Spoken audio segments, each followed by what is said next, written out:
iyi ni Ecole du Monde, nge ndi Niyibizi Theogene. Dukomeje n'ibice bitandukanye byo koga, tugeze ku gice cya kane.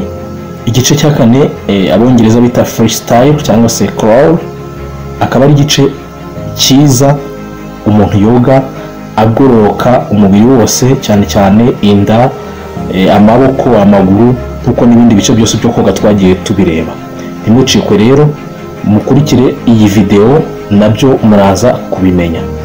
Ntimwibagirwe gukanda kuri subscribe, like, share, niyo nkunga natwe tubasabye kugira ngo turusheho kubagezaho ibi byiza. Freestyle noneho mu buryo twoga n'ubundi igihe cyose ni amaguru n'amaboko akora akazi. Noneho tugiye gukoresha amaboko yacu, ariko amaboko iyo woga ubu buryo hari abantu benshi bakora amakosa. Niyo iyo ubwo buryo bwa freestyle wirinda gukebaguza. Hari abantu boga bakebaguza ari mu mazi ugasanga yagira gutyo, ntabwo byemewe. Ibi ngibi ntabwo byemewe. Uwo ureba ahantu hamwe umutwe uri mu mazi, jera umutwe mu mazi, noneho ukebuka iruhande gato ugiye gufata umwuka. Ni icyo ngicyo mu kuvuga, umutwe uri mu mazi ukajya ukebuka gake ugiye gufata umwuka, ukongera urashyira umutwe mu mazi gutyo. Amaboko nayo akora akazi kayo. Akazi k'amaboko agufasha kuzana amazi, ariko noneho amaboko ugenda uyasimburanya. Akaboko kamwe gasigara inyuma, akandi kazana amazi y'imbere. Wajyana akangaka inyuma ujye kuzana amazi, noneho kazana n'akangaka kakaza gufata amazi y'imbere kajyana mu buryo. Ariko ukirinda iki gukebaguza. Hari abantu bakebaguza, iyo ukebaguza ushobora kurwara ibikanu cyangwa se uhita wahagira.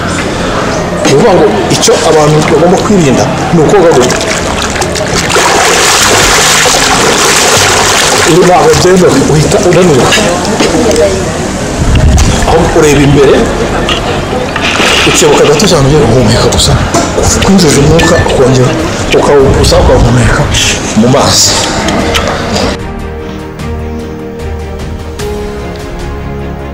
Dore amakosa rero abantu bakunda gukora, mugomba kwirinda kugira ngo ubu buryo butazabagora. Kenshi bikunda kunanirana, basanga umuntu aroga amaze amezi menshi ajya kuri pisine, ariko usanga byarananiranye. Ariko aya makosa ugomba kuyirinda kugira ngo ibintu byawe uzabimenye vuba. Icya mbere nari nakivuze, irinde gukebaguza cyane. Icyo nari nakivuze kare. Iyo ukebaguza ubu buryo urananirwa, imitsi y'ibikanu, kandi urumva ko umutwe uri hejuru cyane. Biragoye ko rero wakoga twabonye koga neza ari ukwirinda ko umutwe wawe waba hejuru, ahubwo kenshi gashoboka ubishoboye wakabaye uri mu mazi ukawuzamura ari uko ugiye gufata umwuka gusa. Irinde rero gushyira umutwe hanze cyane, ntabwo ari byiza. Icya kabiri, irinde kureba imbere gusa. Kureba imbere nabwo nureba imbere ubwo muvuga ngo umutwe wawe ureguye. Niba umutwe wegutse biratuma igice cy'inyuma gisa naho kibiye. Ni ukuvuga ngo igihimba, amaguru biribiye, umutwe uri hejuru murareba imbere. Aho ngaho nabwo ntabwo uri bwihute kubera ko utaringaniye neza mu mazi. Ikindi ugomba kwirinda, irinde gushyira umutwe mu mazi cyane. Nanone nushyira mu mazi cyane urumva ko igice cy'inyuma, igihimba, amaguru byo birajya hejuru. Ni ukuvuga ngo urasabwa kugenda uringaniye neza, umutwe, igihimba, amaguru bigenda biringaniye. Ibyo nutabikora gutyo urasanga umeze nkaho ucuramye, umutwe uri hejuru cyangwa umutwe uri hasi, igice cy'igihimba n'amaguru byibereye hejuru. Nabwo ntabwo uri bubashe kwihuta, biratuma unanirwa. Guhumeka byo ni bya bindi bisanzwe twavuze. Guhumeka ni ugufata umwuka hejuru, umwuka winjirira mu kanwa ukawusorera mu mazuru, birumvikana uri mu mazi. Ni ukuvuga ngo duhumeka mu buryo butandukanye n'uko duhumeka turi hanze twirukanka. Iyo urukanka n'amaguru urabizi, ni ugusubiza umwuka inyuma, ugasubiza umwuka inyuma unyujije mu mazuru. Ariko aha ngaho umwuka uwusubiza mu nda unyujije mu kanwa, ahubwo ukawunyuza mu mazuru uwusohora. Mu gihe wegera imbere rero nabyo reka tubivuge nk'uko mubona aka kavidewo kabibereka.